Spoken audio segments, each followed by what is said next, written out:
যে এই বিল্ডিংটা করছে রে বন্ধু, অনেক পরিশ্রম করে বিল্ডিংটা করছে। না, পরিশ্রম না, তার ভাগ্যে ছিল, সেই জন্য এই বিল্ডিংটা করতে পারছে। না বন্ধু, এই বাড়িটার পিছনে রাজমিস্ত্রি, রড মিস্ত্রি তারা কঠোর পরিশ্রম করছে।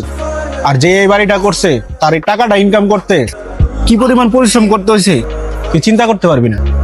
পরিশ্রম ছাড়া আসলে এই বিল্ডিং করা সম্ভব না। না বন্ধু, পরিশ্রম না, ভাগ্যে তারা এই বিল্ডিংটা করাই দিছে। আমি বুঝছি তুই বোঝার চেষ্টা করতেছ না। আচ্ছা, আমি বুঝাই দিতেছি। তুই একটা কাজ কর, তোর মোবাইলটা আমারে দে।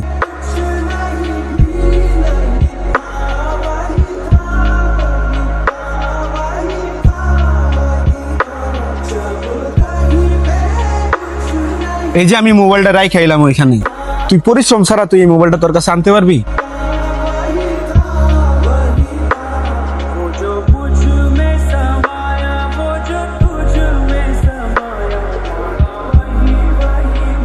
ভাই মোবাইলটা দেওয়া যায় ওই ভাইয়ের। ভাই এই যে আপনার মোবাইলটা ওখানে পড়ে আছিল। ধন্যবাদ ভাই।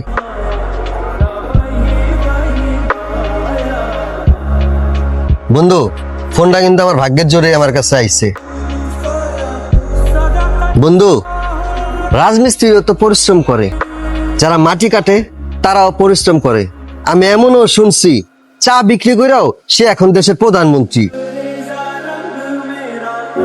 আর যারা পরিশ্রম করে বড় লোক হয়, টুপ করে পড়ে যায়, তারা দিন শেষে বলে আমার ভাগ্যেরই দোষ। শোন বন্ধু, জীবনে ব্যালেন্স করে চলতে হয়।